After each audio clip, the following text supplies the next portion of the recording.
அஸ்ஸலாமு அலைக்கும் வரஹ்மத்துல்லாஹி வபரகாத்துஹு. அல்ஹம்துலில்லாஹ் நஹ்மதுஹு வ நஸ்தஈனுஹு வ நஸ்தக்ஃபிருஹு வ நஊது பில்லாஹி மின் ஷுரூரி அன்ஃபுஸினா வ மின் ஸய்யிஆத்தில் அஅமாலினா. மை யஹ்திஹில்லாஹு ஃபலா முதில்ல லஹு வ மை யுضلل ஃபலா ஹாதிய லஹு. வ அஷ்ஹது அல்லா இலாஹ இல்லல்லாஹ் வஹ்தஹு லா ஷரீக லஹு வ அஷ்ஹது அன்ன முஹம்மதன் அப்துஹு வ ரசூலுஹு. அம்மா பஅத். அளவற்ற அருளாளனும் நிகரில்லா பேரன்புடையனுமாகிய அந்த ஏக இறைவனை போற்றி புகழ்ந்தவனாக ஆரம்பம் செய்கின்றேன். அல்லாஹ்வுடைய மகத்தான கிருபையினால் அவனால் கடமையாக்கப்பட்ட ரமலான் மாதத்தினுடைய நோன்புகளை பகல் நேரத்திலே நோற்றவர்களாகவும், அதனுடைய இரவு நேரங்களில் உபரியான வணக்கங்களை நிறைவேற்றிவிட்டு இஸ்லாத்தை அதன் தூய வடிவிலே அறிந்து கொள்ள வேண்டும் என்கிற நல்ல நோக்கத்தில் நாம் எல்லாம் இங்கே ஒன்றாக குழுமியிருக்கிறோம். வரலாற்று நாயகர்கள் என்ற தலைப்பின் கீழே வரலாறு என்பது மனித வாழ்க்கைக்கு எத்தனை பெரும் அவசியமானது, இஸ்லாமிய மார்க்கம் வரலாறுக்கு எந்த அளவுக்கு முக்கியத்துவம் தருகிறது, அல்லாஹ் ரப்புல் ஆலமீன் திருமறை குர்ஆனிலே சொல்லக்கூடிய ஏராளமான வரலாற்று செய்திகளின் மூலம் ஒட்டுமொத்த முஸ்லிம்களுக்கும் நமக்கு வழிகாட்டியாக வந்த தூதருக்கும் ஏராளமான அறிவுரைகளை அந்த வரலாற்றின் மூலமாக இறைவன் சொல்கிறான். இன்றைக்கு நிகழ்காலத்தில் முஸ்லிம்கள் சந்திக்கக்கூடிய பல்வேறு விதமான சிரமங்களுக்கும் கஷ்டங்களுக்கும் அடக்குமுறைகளுக்கும் நாம் நம்முடைய வரலாற்றை மறந்ததுதான் மிக முக்கியமான காரணம் என்பது போன்ற பல்வேறு விதமான செய்திகளை, வரலாற்றினுடைய முக்கியத்துவத்தை கடந்த தினத்திலே நாம் பார்த்தோம். அதனுடைய இறுதியாக வரலாற்று நாயகர்கள் என்ற இந்த தலைப்பில் சில நபித்தோழர்களுடைய வரலாற்றை நாம் பார்க்க இருக்கிறோம். ஆனால் இந்த வரலாற்று பார்வை என்பது இதுவரையிலும் சஹாபாக்களுடைய வரலாறை நாம் அறிந்ததற்கும் இந்த தலைப்பிற்கும் நிறைய வித்தியாசங்கள் இருப்பதாக சொல்லியிருந்தோம். இதற்கு முன்பு வரை சஹாபாக்களுடைய வரலாற்றை ஒரு வரலாறு, அதிலே நாம் பெறக்கூடிய பாடம், நாம் பெறக்கூடிய படிப்பினை என்கிற கோணத்தில் தான் பல்வேறு விதமான நபித்தோழருடைய வரலாற்றை நீங்கள் அறிந்திருப்பீர்கள். ஆனால் இந்த தலைப்பின் கீழே நாம பார்க்க இருக்கக்கூடிய வரலாற்றினுடைய கோணம் என்பது ஒரு சஹாபியினுடைய வாழ்க்கையை பார்த்து இன்னொரு சஹாபி படிப்பினை பெறுகிறார். நாம் படிப்பினை பெறுவது வேற.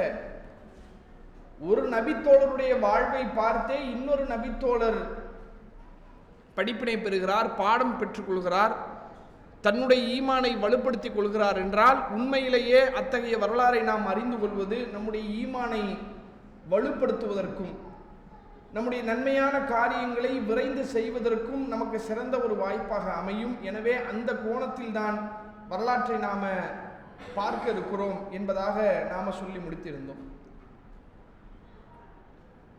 அந்த அடிப்படையில் இன்றைய தினம் நாம பார்க்க இருக்கக்கூடிய இந்த நபித்தோழருடைய வரலாறு, இஸ்லாத்திற்காக ஒரு மனிதன் எந்த எல்லைக்கு செல்வான், எவ்வளவு கடுமையான துன்பத்தை ஒரு மனிதன் சந்திப்பான் என்பதை சொல்வதற்கு ஏற்ற ஒரு வரலாறு. நாமெல்லாம் இன்றைக்கு இஸ்லாத்தில் இருக்கிறோம், அதற்காக எந்த ஒரு பெரிய விலையும் நாம கொடுக்கல, அதற்காக எந்த ஒரு இழப்பீடும் நாம சந்திக்கல, எந்த ஒரு துன்பத்தையும் நாம அனுபவிக்கல. ஆனால் இவர் இஸ்லாத்திற்காகப்பட்ட கஷ்டமும் இவர் இஸ்லாத்திற்காகப்பட்ட தியாகமும்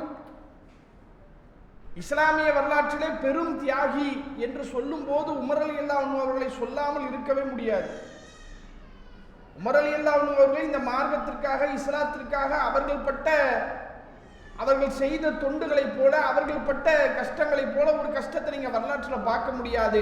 அப்படிப்பட்ட உமர் ரலியல்லாஹு அன்ஹு அவர்களே இவருடைய தியாகத்தை பார்த்து மெய் சிலிர்த்து போகிறார்கள், அதிர்ந்து போகிறார்கள். இப்படிப்பட்ட ஒரு தியாகமா என்று அப்பேற்பட்ட வரலாற்று சிறப்புமிக்க,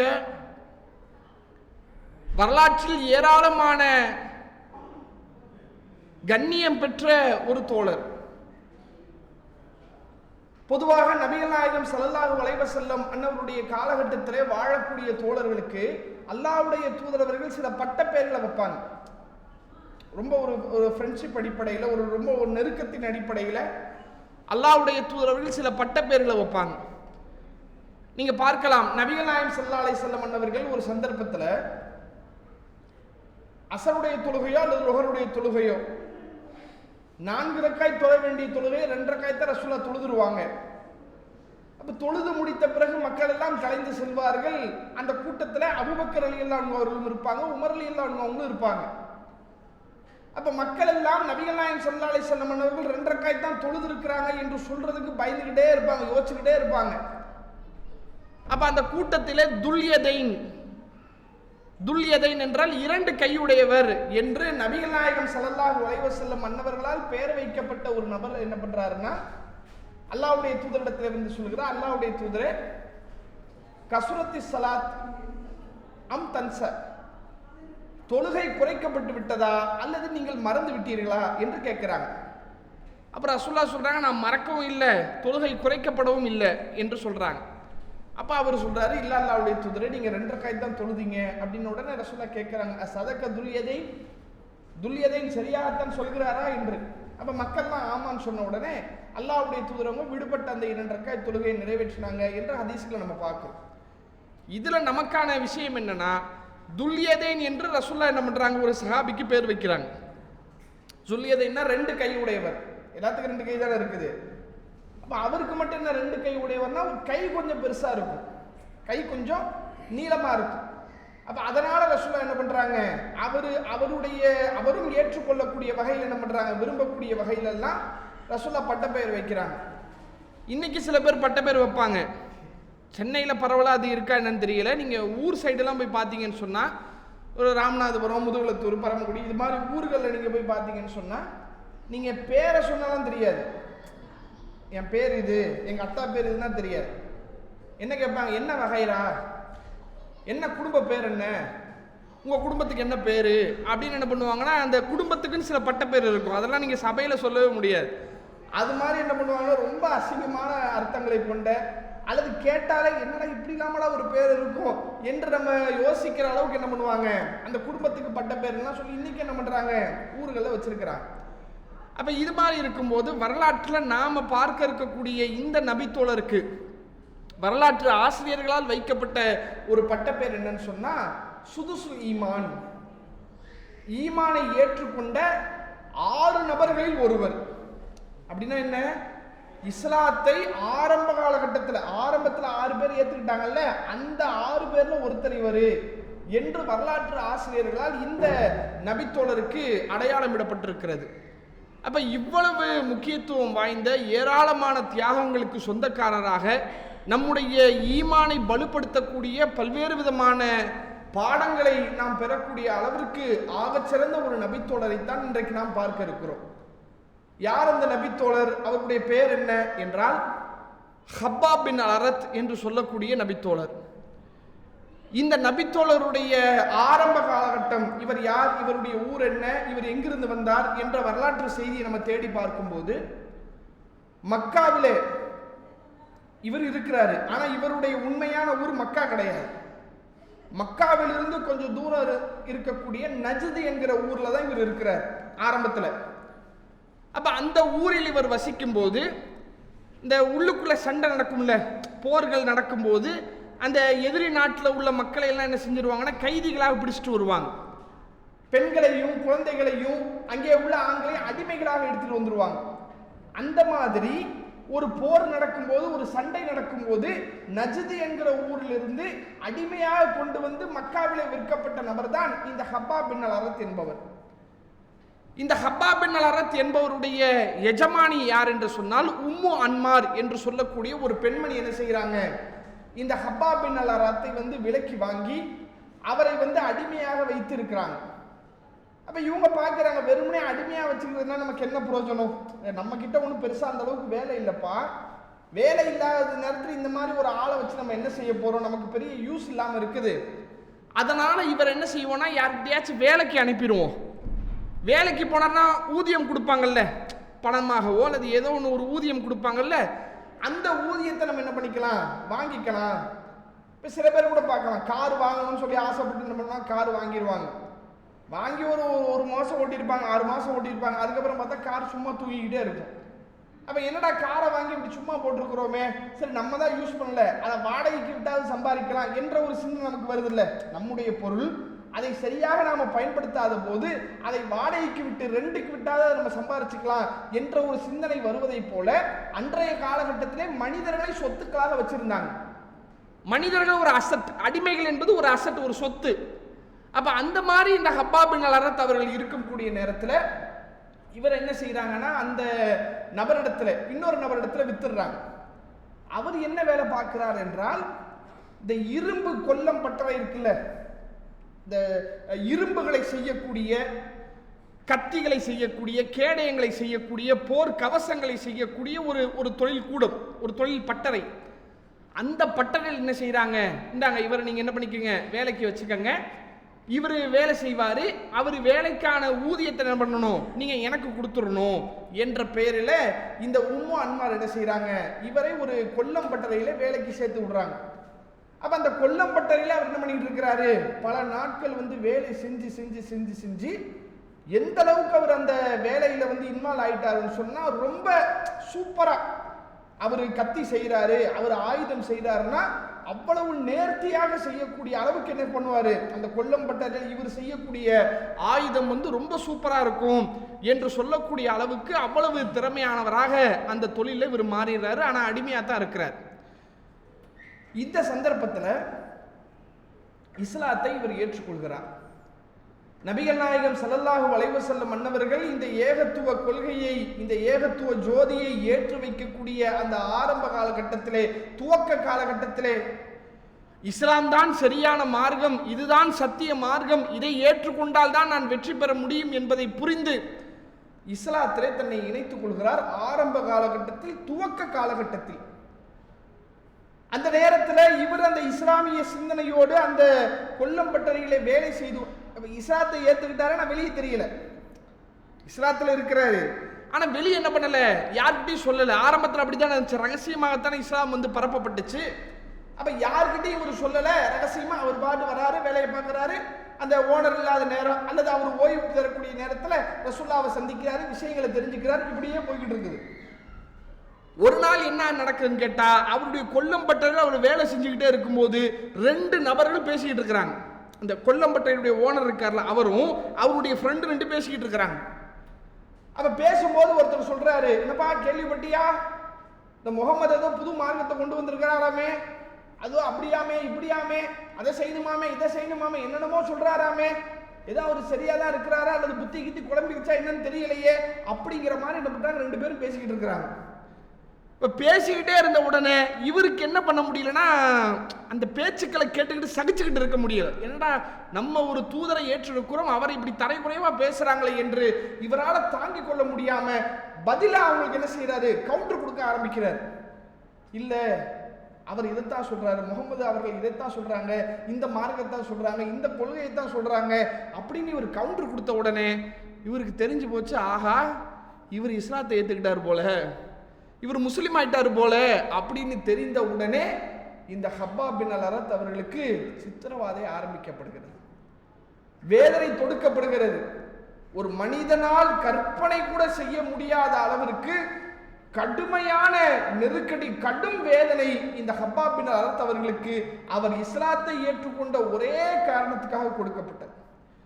என்ன வேதனை, என்ன வழிகளை அவர் அனுபவித்தார், இந்த இஸ்லாத்திற்காக என்ன சிரமத்தை அவர் அனுபவித்தார். காலங்கள் செல்கிறது. நபிகள் நாயகம் ஸல்லல்லாஹு அலைஹி வஸல்லம் முன்னவர்கள் மக்காவிலிருந்து மதீனாவுக்கு வராங்க. மதீனாவில் ஆட்சி தலைவராக இருக்கிறாங்க. அதற்கு பிறகு அபூபக்கர் சித்திக் ரலியல்லாஹு அன்ஹு அவர்களுடைய ஆட்சி காலம். அதற்கு பிறகு உமர் ரலியல்லாஹு அன்ஹு அவருடைய ஆட்சி காலம்.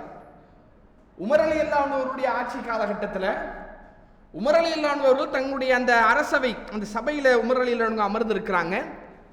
அந்த நேரத்தில் இந்த ஹப்பாப் பின் அல்-அரத் அவர்கள் வருகிறார்கள். அவரை பார்த்த உடனே உமர் ரலியல்லாஹு அன்ஹு அவர்களை அழைச்சிட்டு வந்து, ஹப்பாபே, நான் உட்கார்ந்து இருக்கக்கூடிய இந்த சிம்மாசனத்தில் நீங்க உட்காருங்க. ஒரு தலைவருக்குன்னு ஒரு இது இருக்குல்லங்க, இந்த சேர்ல என்ன செய்யுங்க, நீங்க உட்காருங்க அப்படின்னு சொல்லிட்டு உமர் ரலியல்லாஹு அன்ஹு அவங்க சொல்றாங்க, என்னுடைய இந்த சிம்மாசனத்தில் இந்த உலகத்திலே அமர்வதற்கு 2 நபர்களுக்கு தான் தகுதி இருக்குது. ஒன்று நீங்க, இன்னொன்னு பிலால் ரலியல்லாஹு அன்ஹு அவங்க என்று உமர் ரலியல்லாஹு அன்ஹு அவங்க, நீங்க இஸ்லாத்திற்காக செய்த தியாகத்தை போல, நீங்கள் இஸ்லாத்திற்காக செய்த அர்ப்பணத்தை போல அதற்கு இதுவெல்லாம் ஒரு பொருட்டே அல்ல, இதை விட உயர்ந்த தகுதியை நீங்கள் பெற்றிருக்க வேண்டும் என்று உமர் ரலியல்லாஹு அன்ஹு அவர்கள் அவர்களை அப்படி கண்ணியப்படுத்துறாங்க. அரசவையில் உள்ள மக்கள்லாம் ஆணு பார்த்துட்டு இருக்காங்க, யாருப்பா இவரு, இப்படி உமர் ரலியல்லாஹு அன்ஹு இப்படி கவனிக்கிறாங்களே, தன்னுடைய சிம்மாசனத்தில் கொண்டு வந்து அமர வைக்கிறாங்களே, இவர் யார் என்று மக்கள் எல்லாம் அப்படி ஆச்சரியமாக பார்த்துட்டு இருக்கிறாங்க. அப்ப இந்த ஹப்பாப் பின் அல்-அரத் அவர்கள் இஸ்லாத்திற்காக அவர் பட்ட கஷ்டத்தை, அவர் பட்ட வேதனையை உமர் ரலியல்லாஹு அன்ஹு அவர்களுக்கு வார்த்தையிலே சொல்லவில்லை, மணிக்கணக்கில் பயான் பண்ணல. நாங்க எவ்வளவு அடிப்பட்டோம், நாங்க எவ்வளவு சிரமப்பட்டோம், நாங்க எவ்வளவெல்லாம் சித்திரவதையை அனுபவித்தோம் என்று வார்த்தைகளிலே உமர் ரலியல்லாஹு அன்ஹு அவர்களுக்கு சொல்லவில்லை. அதற்கு பதிலாக தன்னுடைய மேனியிலே போட்டிருந்த ஆடையை நீக்கி தன்னுடைய முதுகை காட்டுகிறார். அதை பார்த்த உடனே உமர் ரலியல்லாஹு அன்ஹு அவர்களுக்கு நெஞ்செல்லாம் அடைச்சு அப்படியே ஒரு விகாரமாக, என்னடா இது இப்படி ஒரு கோலமா என்று பார்த்து உமர் ரலியல்லாஹு அன்ஹு அவர்கள் அப்படியே திகைப்படைகிறாங்க. கேட்கிறாங்க, என்னாச்சு, ஏன் இப்படிப்பட்ட ஒரு நிலை?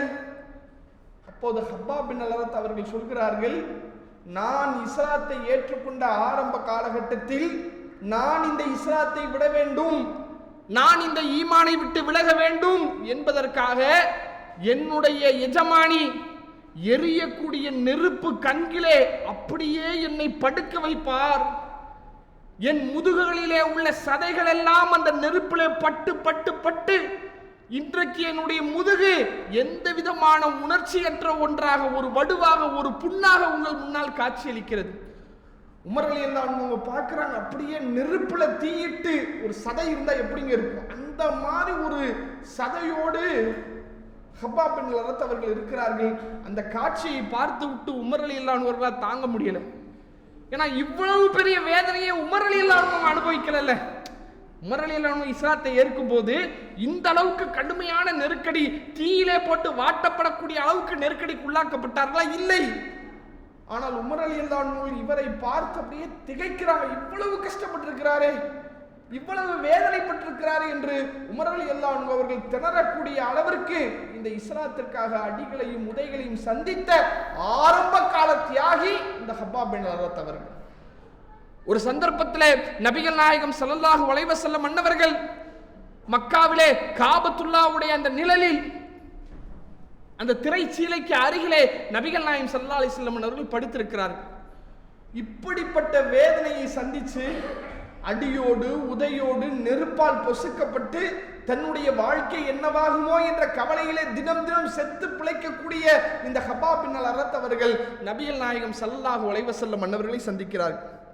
சந்தித்தவர் சொல்கிறார், அல்லாஹ்வுடைய தூதரே, அலா ததுல்லாஹ் லனா, அல்லாஹ்விடத்திலே எங்களுக்காக நீங்கள் துஆ செய்யக்கூடாதா?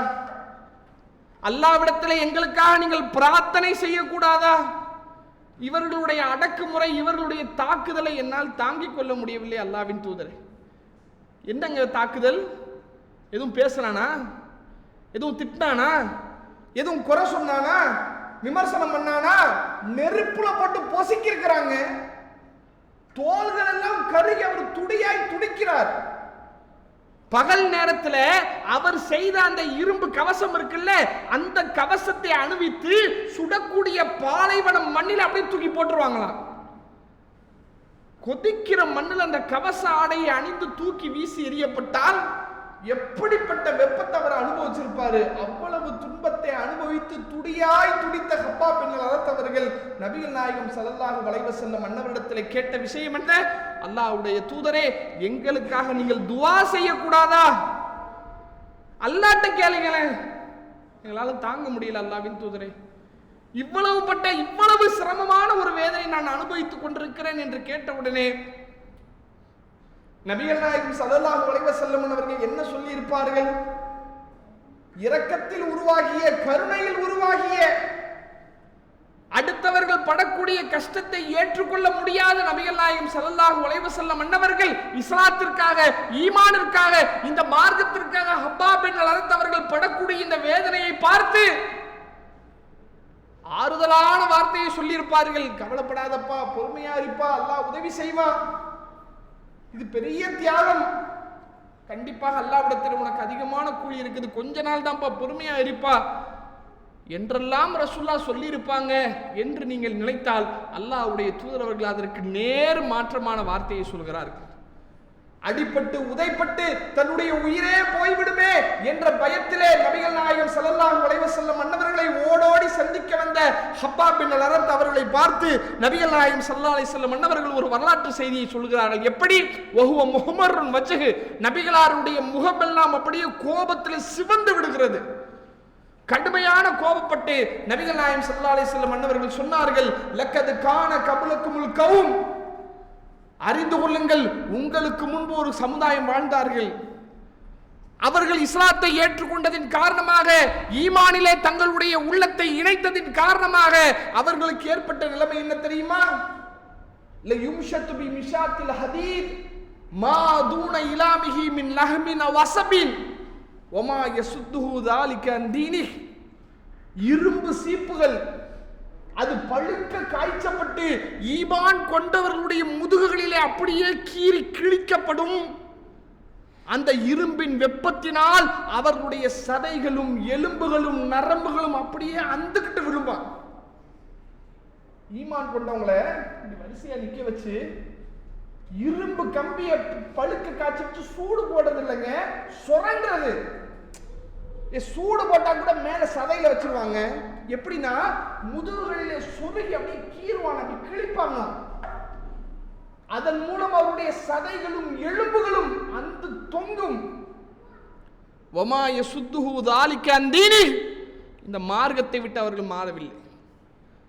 வயூலவு மின்ஷார் வலா மஃரிக் ரஸிஹி, கழுத்தளவுக்கு குழி தோண்டப்பட்டு அந்த குழியிலே இறக்கப்படுவார்கள். குழிக்குள்ள இறக்குவாங்களாங்க. உயிரோடு இருக்கும் போது கழுத்து மட்டும் தெரியுமா, உடம்பெல்லாம் குழிக்குள்ள அப்படி இறக்கிடுவாங்க. அவர்களுடைய தலைகளின் மீது ரம்பங்கள் வைக்கப்பட்டு யுஷுக்க பிஸ்னைன் கர கர கரவென்று அறுத்து அப்படியே மண்டை ஓட்டை ரெண்டாக பிளந்து வச்சிருவாங்க. வமா யசுத்துஹு ذلك அன் தீனிஹ், இந்த மார்க்கத்தை விட்டு அவர்கள் மாறவில்லை. ஹப்பாபே, நீங்க அவசரப்படுறீங்க, நீங்க ரொம்ப கோபத்தில் இருக்கிறீங்க. நான் சத்தியத்தில் இருக்கும்போது, ஏகத்துவத்தில் இருக்கும்போது, அல்லாஹ்விற்காக இந்த மார்க்கத்தில் இருக்கும்போது இப்படிப்பட்ட அடிகளையும் துன்பங்களையும் நாம் தாங்கிக் கொள்ள வேண்டுமா என்று நினைக்கிறீர்கள்? அப்படி அல்ல. இந்த இஸ்லாத்திற்காக, ஏகத்துவத்திற்காக இதைவிட பல்வேறு விதமான சிரமங்களை சந்தித்தவர்கள் எல்லாம் இருக்கிறார்கள் என்று அல்லாஹ்வுடைய தூதரவர்கள் அந்த வரலாற்றை சொன்ன உடனே அப்படியே அதிர்ந்து நிற்கிறார்கள் ஹப்பாப் பின் அல்-அரத் அவர்கள். அப்படி என்றால் நான் பட்ட சிரமம் எல்லாம் ஒரு சிரமமே இல்லை, இதை விட அதிகமான சிரமத்தை இஸ்லாத்திற்காக சந்திப்பதற்கு நான் தயார் என்று உள்ளத்திலே உறுதி கொண்டார்களே. அல்லாஹு அக்பர். இன்னைக்கு என்ன வாழ்க்கைங்க நம்ம வாழ்ந்துகிட்டு இருக்கிறோம்? இஸ்லாத்தை என்ன புரிந்து கொண்டிருக்கிறோம்? இஸ்லாத்தை ஏற்றுக்கொள்வதற்கு பட்ட கஷ்டத்தை போல நம்ம ஒண்ணுமே படல. இலகுவா வந்துருச்சு, ஈஸியா வந்துருச்சு. சரி, ஈஸியா வந்துருச்சு இல்ல, வந்த இந்த மார்க்கத்திலாவது சரியாக இருக்கிறோமா? எப்பா, இஸ்லாத்தை ஏத்துக்கிறதுக்கு நான் எந்த கஷ்டமும் படலப்பா, எந்த விலையும் கொடுக்கல, எந்த சிரமமும் படல. எங்க அப்பா அம்மா இஸ்லாத்துல இருந்தாங்க, நான் இஸ்லாத்துல இருந்துட்டேன். அதை விட ஒரு படி மேல தௌஹீதுக்கு வந்துட்டேன். எந்த இழப்பையும் நான் சந்திக்கல. சரி, வந்த பிறகாவது அதுல சரியா இருப்பதற்கு என்ன விலை கொடுத்தோம், என்ன தியாகம் பண்ணோம்? எங்க அற்பத்தில் அற்பங்க ஒரு செல்போனுங்க, ஒரு அற்பமான ஒரு செல்போன், அத்தியாவசியம் இல்ல, ஓகே, ஒரு கனெக்ஷன், ஒரு தொடர்பு கொள்வதற்கு ஒரு தேவையான ஒரு பொருள், மாற்று கருத்து இல்லை. ஆனால் அந்த செல்போனை வாங்குறதுக்கு காசு இல்லை. நீ என்ன செய்யணும்? ஒன்று சேர்த்து வைக்கணும், இல்லையா பொறுத்து இருக்கணும். போனை வாங்கணுமா? அதுவும் 1.5 லட்ச ரூபா போனு தான் வாங்குவாரா? ஏண்டா, மாசம் 25,000 சம்பாதிக்கிற நீ 1.5 லட்ச ரூபா போன் உன்னால எப்படா வாங்க முடியும்? வீட்டு வாடகை, கரண்ட் பில்லு, மளிகை சாமான், இதுக்கே காசு சரியா போயிருமே. எப்படா 1.5 லட்ச ரூபா போன் வாங்கினேன்? நான் இஎம்ஐல வாங்கிட்டேன். எதுக்கு இஎம்ஐ? அப்படி இஎம்ஐல போட்டு 1.5 லட்சம் ரூபாயில போன் வாங்கி செய்யற அளவுக்கு உனக்கு என்னடா வேலை இருக்கு? அதுல ஒரு வேலை இல்லை, காட்டணுமா? Bike EMI, phone EMI. ஏண்டா இஎம்ஐங்கிறது வட்டி இல்லையா? வட்டி இறைவன் தடுத்தது இல்லையா? யார் வட்டி வாங்குறாரோ அவர்கள் அல்லாஹ்வோடு போர் தொடுக்கிறார்கள் என்று திருமறை குர்ஆன் சொல்லவில்லையா? வட்டியை வாங்கக்கூடியவர்கள், எழுதக்கூடியவர்கள் அனைவரும் சமம் என்று நபிகள் நாயகம் ஸல்லல்லாஹு அலைஹி வஸல்லம் அவர்கள் சொல்லவில்லையா? இந்த கட்டளைகள் எல்லாம் தெரிந்தும் கூட இஸ்லாத்தை கடைபிடிப்பதற்காக தன்னுடைய ஆசையை அடக்க முடியாத பலகீனத்தின் பிடியிலே இன்றைக்கு நாம் எல்லாம் சிக்கிக் கொண்டிருக்கிறோம் சகோதரர்களே. இதைவிட கேவலம் வேற எதுவும் கிடையாது. எங்க இஸ்லாத்தை ஏற்றுக்கொள்வதற்காகவே உயிரை கொடுக்கிற அளவுக்கு போயிட்டாங்க. இஸ்லாத்துல இருக்கிற அதை கடைபிடிக்கனால முடியல, நப்சோட போராட முடியல. அற்ப ஆசைக்காக, அற்ப தேவைக்காக மார்க்கத்தை மறந்து நிற்கிறோமே. 1.5 கிலோ கேக் வாங்கி குடும்பத்தோட வீட்டோட ஹாப்பி பர்த்டே டு. யாருக்கு ஹாப்பி பர்த்டே? பாய் நம்மலாம் கரெக்டா இருப்போம் பாய், புள்ள ஆசைப்படுது. இந்த ஸ்கூலுக்கு போகுது இல்ல, ஸ்கூல் ஃப்ரெண்ட்ஸ் எல்லாம் கொண்டாடுறாங்கல்ல, அதை பார்த்துட்டு வந்து புள்ள கேட்குது பாய், என்னால ஒன்றும் செய்ய முடியல பாய். எங்க போச்சு ஈமான்? எங்க போச்சு இஸ்லாம்? மன் தஷப்பஹ பிகௌமின் ஃபஹுவ மின்ஹும். யார் மாற்று மத சகோதரத்தை, மாற்று மத சகோதரன் கலாச்சாரத்தை பின்பற்றுகிறாரோ அவன் அவர்களை சார்ந்தவன் என்று அல்லாஹ்வுடைய தூதர் சொல்லலையா? மார்க்கமா பிள்ளையா? எனக்கு புள்ளதான் முக்கியம். மார்க்கமா வியாபாரமா? எனக்கு வியாபாரம் தான் முக்கியம். மார்க்கமா மனைவியா? எனக்கு மனைவிதான் முக்கியம். உனக்கு மார்க்கம் இருந்து என்ன புண்ணியம்? நீ இஸ்லாத்துல இருந்து என்ன புண்ணியம்? எதற்காகவும் யாருக்காகவும் மார்க்கத்தை விட்டு நான் விடமாட்டேன் என்று உறுதியாக இருப்பாயானால் உனக்கு மார்க்கம் கிடைப்பதில் ஒரு பயன் இருக்குது. எதை இழக்கணும் இல்லையோ, முதல்ல நான் இழக்கிறது மார்க்கத்தை, முதல்ல நான் மறக்கிறது இஸ்லாத்தை, முதல்ல நான் மறக்கிறது அல்லாஹ்வுடைய வார்த்தைன்னு சொன்னா எனக்கு மார்க்கம் கிடைச்சு என்னங்க புண்ணியம்? நான் கேட்கிறேன். என்னை விட ஒரு நஷ்டவாளி, என்னை விட ஒரு கை சேதம் அடைந்தவன் யார் இருக்க முடியும்? இப்படிப்பட்ட ஒரு வாழ்க்கையை வாழ்ந்திருந்தால். இன்றைக்கு இந்த வாழ்க்கையை நோக்கி தான் நான் போய் கொண்டிருக்கிறோம். பாருங்கள், இஸ்லாத்திற்காக அவர் கொடுத்த விலையை பாருங்கள். அல்லாஹ்வுடைய தூதரவர்கள் சொன்ன அந்த வரலாற்றை பார்த்து தன்னுடைய உள்ளத்தை பக்குவப்படுத்தி எப்படிப்பட்ட ஒரு வாழ்க்கையை அவர் வாழ்கிறார். இஸ்லாமிய வரலாற்றில் இப்படிப்பட்ட கடும் தியாகத்தை செய்த இந்த ஹப்பாப் பின் அல்-அரத் அவர்கள் பிற்காலத்தில் ஈராக் என்கிற தேசத்தினுடைய ஆளுநராக ஹப்பாப் பின் அல்-அரத் அவர்கள் நியமிக்கப்படுகிறார்கள். அந்த ஈராக் என்கிற ஊரில் அவர் இருக்கக்கூடிய நேரத்தில் கடுமையான நோய்க்கு அவர் ஆளாக்கப்படுகிறார். கடும் வேதனைக்கு, இந்த மரணத்தினுடைய நேரத்தில் கடுமையான வேதனை அவருக்கு ஏற்படுகிறது. அப்படி ஈராக்குடைய ஆளுநராக அவர் இருக்கக்கூடிய நேரத்தில் இஸ்லாத்தினுடைய பரவுதல், ஏராளமான செல்வங்கள் வந்து குவியுது. எப்படிப்பட்ட செல்வம்? அவர் நோயில கஷ்டப்படுறாரு, அவரை சந்தித்து நலம் விசாரிப்பதற்காக தோழர்கள் வருகிறார்கள். ரொம்ப வேதனையில் இருக்காரு, சிரமத்தில் இருக்காரு, போய் நலம் விசாரிப்போம் என்று நலம் விசாரிப்பதற்காக வருகிறார்கள். வந்த தோழர்களை பார்த்து அவர் கண்ணீரோடு சொல்கிறார், தோழர்களே, ஹாஜர்னா மா ரசூலுல்லாஹி ஸல்லல்லாஹு அலைஹி வஸல்லம், நபிகள் நாயகம் ஸல்லல்லாஹு அலைஹி வஸல்லம் அன்னவர்களோடு நாங்கள் ஹிஜ்ரத் செய்தோம். அப்படி ஹிஜ்ரத் செய்த நாங்கள் இன்றைக்கு அல்லாஹ்வுடைய திருப்தியை தவிர, அல்லாஹ்வுடைய திருமுகத்தை தவிர வேறு எந்த ஒரு நன்மையும் எதிர்பார்க்காமல் நபிகள் நாயகம் ஸல்லல்லாஹு அலைஹி வஸல்லம் அன்னவர்களுக்காக, இறை மார்க்கத்திற்காக, இஸ்லாத்திற்காக எல்லாவற்றையும் நாங்கள் தியாகம் செய்து விட்டோம். ஆனால் இன்றைக்கு என்னுடைய நிலைமை எப்படி இருக்கிறது? இன்றைக்கு என்னுடைய வீட்டு மூலையிலே 4000 தங்க காசுகள் இருக்கிறது. இந்த 4000 தங்க காசுகள் எப்படி வந்தது என்றே எனக்கு தெரியவில்லை. தயவு செய்து உங்களில் யாரேனும் ஒருவர் அந்த காசுகளை எல்லாம் எடுத்துட்டு போயிருங்க. இதையெல்லாம் பார்க்கும்போது நான் பட்ட கஷ்டத்திற்கு, நான் செய்த தியாகத்திற்கு அல்லாஹ் இந்த உலகத்திலே எனக்கு நன்மையை தந்து விட்டானோ, அல்லாஹ் இந்த உலகத்திலே அந்த கூலியை தந்து விட்டானோ என்ற பயம் எனக்கு வருகிறது. தயவு செய்து இந்த காசுகளை எல்லாம் எடுத்து சென்று விடுங்கள் என்று அவர் கண்ணீர் விட்டு அழுகிறார். நான் செய்த தியாகத்திற்கு இந்த உலகத்திலே அல்லாஹ் என்னை கண்ணியப்படுத்திட்டானோ, அந்த கூலியை கொடுத்து என் கணக்கை தீர்த்துட்டானோ என்று எனக்கு பயமாக இருக்கிறது, அச்சமாக இருக்கிறது என்று அழுதுவிட்டு இப்பேற்பட்ட தியாகம் செய்த, இப்பேற்பட்ட இழப்புகளை சந்தித்த, இப்பேற்பட்ட அர்ப்பணிப்பை செய்த இந்த ஹப்பாப் பின் அல்-அரத் அவர்கள் ஒரு நபித்தோழருடைய பெயரை சொல்கிறார். அவர் சொல்கிறார், எங்களோடு ஹிஜ்ரத் செய்த தோழர்களில் ஒருவர் தான் முஸ்அப் இப்னு உமைர் என்கிற நபித்தோழர். அவரும் எங்களோடு ஹிஜ்ரத் செய்தார். ஆனால் நாங்கள் இன்றைக்கு அனுபவித்துக் கொண்டிருக்கக்கூடிய எந்த ஒரு நன்மையையும் எந்த ஒரு வசதியும் அனுபவிக்காமலே அவர் இறந்து விட்டார். அவர் ஃபஹுவ கைரும் மின்னி, அவர் என்னை விட சிறந்தவர். ஹப்பாப் ரலியல்லாஹு அன்ஹு சொல்றாங்க, முஸ்அப் பின் உமைர்னு ஒருத்தர் இருக்காருப்பா, அவர் என்னை விட ரொம்ப சிறந்தவர்.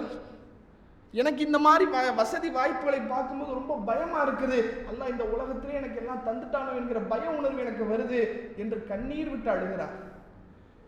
இவரை போலவே இன்னொரு நபித்தோழர் அப்துர்ரஹ்மான் பின் அவுஃப் அவர்கள், ஒரு சந்தர்ப்பத்தில் அப்துர்ரஹ்மான் பின் அவுஃப் அவர்கள் நோன்பு திறப்பதற்காக அமர்ந்திருக்கிறாங்க. அப்படி அமரக்கூடிய நேரத்தில் அவர் நோன்பு திறப்பதற்கென்று அவ்வளவு உணவுகளை அடுக்கி வைக்கிறாங்க. அதையெல்லாம் அந்த உணவுகளை பார்த்த உடனே அவருக்கு அப்படி பழைய ஞாபகங்கள் வருது. வந்து விட்டு அப்படியே கண்ணீர் விட்டு அழுகிறார். அவர் சொல்லுகிறார், இன்னைக்கு நான் நோன்பு திறக்கிறதுக்கு இவ்வளவு உணவு எனக்கு கிடைக்குது. ஆனால் எங்களோடு ஹிஜ்ரத் செய்த ஒரு தோழர் யார் தெரியுமா? முஸ்அப் பின் உமைர். அவர் என்னை விட சிறந்தவர். ஆனால் இன்றைக்கு உலகத்திலே நாங்கள் அனுபவிக்கக்கூடிய எந்த ஒரு நன்மையும் அனுபவிக்காமலே அவர் இறந்து விட்டாரே. தனக்கான கூலியை, தனக்கான நன்மையை, தனக்கான பாக்கியத்தை அல்லாஹ்விடத்திலே அவர் பத்திரப்படுத்தி விட்டாரே. இறைவா, நான் செய்த தியாகத்திற்கும் நான் செய்த இழப்பிற்கும் இந்த உலகத்திலே நன்மை தந்து என் கணக்கை முடிச்சிடாத ரப்பே என்று அப்துர்ரஹ்மான் பின் அவுஃப் அவர்கள் கண்ணீர் விட்டு அழுகிறார்கள். முஸ்அப் பின் உமைர் அவர்களை நினைத்து ஹப்பாப் ரலியல்லாஹு அன்ஹு அவர்கள் ஒரு பெயரை சொல்கிறார், அப்துர்ரஹ்மான் பின் அவுஃப் அவர்கள் ஒரு பெயரை சொல்கிறார்கள். அந்த முஸ்அப் பின் உமைர் என்பவர் யார்? அவருடைய வாழ்க்கை என்ன? இப்பேற்பட்ட தியாகம் செய்த இந்த தோழர்களுக்கே அவருடைய வாழ்க்கை ஒரு பாடமாக, ஒரு படிப்பனையாக இருக்கிறது என்றால் அந்த நபித்தோழருடைய வாழ்க்கை எப்படிப்பட்டது, அதிலிருந்து நாம் பெற வேண்டிய பாடம் என்ன, படிப்பனை என்ன என்கிற செய்தியினை இன்ஷா அல்லாஹ் நாளை தினத்தில் இதனுடைய தொடர்ச்சியாக நாம் பார்க்கலாம் என்கிற தகவலை சொல்லி நிறைவு செய்து கொள்கிறேன். வாஹிரு தஅவானா அல்ஹம்துலில்லாஹி ரப்பில் ஆலமீன். அஸ்ஸலாமு அலைக்கும் வரஹ்மத்துல்லாஹி.